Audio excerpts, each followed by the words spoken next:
शालिग्राम भगवान की जय। बोल श्री भागवत भगवान की जय। कार्तिक महात्म्य की जय। और आज 10वें दिन का अध्याय। राजा पृथु ने कहा कि देव ऋषि आपको नमस्कार है, कृपया करके ये बतलाइए कि जिस समय भगवान शंकर ने अपने माथे पर वो तेज क्षीर सागर में डाल दिया तो उस समय क्या हुआ।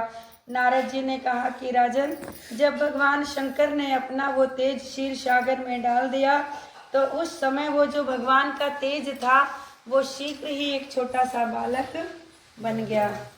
और कहते हैं गंगा सागर के संगम पर बैठ करके, ये कहाँ पे हुआ था, मतलब क्षीर सागर से वो संगम तक वो ज्वाला आई और संगम पर बैठ करके संसार को भय देने वाला वो जो बालक था वो रुदन करने लगा और उसके रुदन से समस्त संसार व्याकुल हो गया।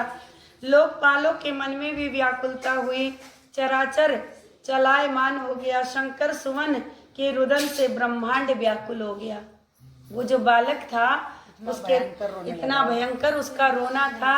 और कहाँ पे वो बालक रो रहा था, संगम जहाँ आप लोग स्नान करने जाते हैं प्रयागराज, वहां पर बैठ के रो रहा था। और कहते हैं कि सबसे मिलकर श्री ब्रह्मा जी को प्रणाम किया और स्तुति की। फिर कहा कि पितामह, ये तो बड़ा भयंकर समय आया है, हे योगी राज इस समय का नाश कीजिए, बहुत प्रलय वाला समय है ये।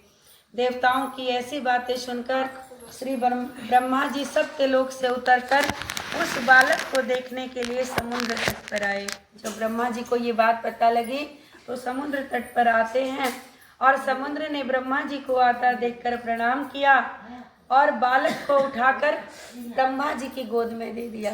कहते हैं जान बची लाखों पाए। समुद्र के ऊपर बहुत बड़ी मुसीबत थी, ब्रह्मा की गोद में दे दिया, उसकी मुसीबत टाल दी।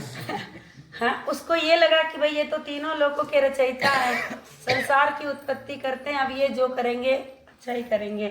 तो उन्होंने ब्रह्मा जी के गोद में बच्चे को डाल दिया और ब्रह्मा जी विस्मित हैं, विस्मित होकर के पूछ रहे हैं कि हे सागर, हे समुद्र, अरे ये किसका बालक है, शीघ्र बताओ, कहाँ से तुम्हें मिला। समुद्र ने विनम्र शब्दों में कहा, प्रभु ये तो मुझे भी नहीं मालूम, कहाँ से मेरी गोद में आ गया मुझे खुद नहीं मालूम। और कहते हैं किंतु मुझे ये अवश्य पता है कि ये गंगा सागर के संगम तट पर से मिला है, वहीं पे ये बालक रुदन करता हुआ। अतः हे जगत गुरु, अब आप इस बालक का, आप तो ब्रह्मा हैं, ब्रह्मा मतलब हर किसी के परम पिता, तो आप इस बालक का नामकरण संस्कार करिए, अभी आपकी गोद में है। और उसके बाद कहते हैं ऐसा कर करके इस जातक का फल भी बतलाइए। नारद जी कहते हैं इधर तो सागर ब्रह्मा जी के गले में हाथ डालकर बार बार उनका आकर्षण बढ़ा रहा था। हाथ डालने का मतलब सागर बार बार उनके हाथों तक, मतलब ऊपर तक आ गया था और उधर गोद में वो बालक। और कहते हैं फिर उसने, अब वो जो बालक है उस बालक ने ब्रह्मा जी का गला इतनी जोरी से पकड़ा कि ब्रह्मा जी पीड़ित हो गए और ब्रह्मा जी के नेत्रों से आंसू निकल आया। और उसके बाद इस प्रकार से ब्रह्मा जी ने अपने दोनों हाथों का जोर लगाकर बड़ी मेहनत करके, बड़ी कोशिश से अपने गले को छुड़ाया उस बालक से। भाई राम नाम सत्य कर देते। हे सागर सुनो, मैं तुम्हारे पुत्र का जातक फल बतलाता हूँ। अब ऐसे ब्राह्मण की सेवा अगर बालक के द्वारा हो जाए तो शायद, वो तो ब्रह्मा जी थे, टिक गए, कोई टिकेगा नामकरण करने, कोई नहीं टिकेगा। और उसके बाद कहते हैं अब सुनो, मैं तुम्हारे इस बालक का नामकरण करता हूँ। और कहते हैं कि इससे पीड़ित होकर के मेरे नेत्रों में आंसू आ गए और कहते हैं कि जोर लगाकर मैंने इससे जो गला छुड़ाया। हे सागर सुनो, तुम्हारे जातक का फल बताता हूँ। मेरे नेत्रों से जल निकला, इसी कारण इस बालक का नाम जलंधर रखा जाएगा। और कहते हैं ये उत्पन्न होने के साथ ही युवा हो गया था। ऐसा बालक था कि वो जैसे ही जन्म लिया वो युवा हो गया था बालक। और कहते हैं इस कारण से सभी शास्त्रों का पारगामी, अच्छा कैसे पारगामी, भगवान शिव का वो तेज था और सभी शास्त्र भगवान शिव के मुख से निकले हैं, चाहे रामायण है, भागवत है, कोई भी है, सर्वप्रथम भगवान शिव के मुख से निकला है। तो कहते हैं ये सभी शास्त्रों को जानने वाला महापराक्रमी, महावीर, बलवान, महायोद्धा और रण में दुर्मुद होगा। दुर्मुद मतलब महाभयंकर, सबको जीतने वाला।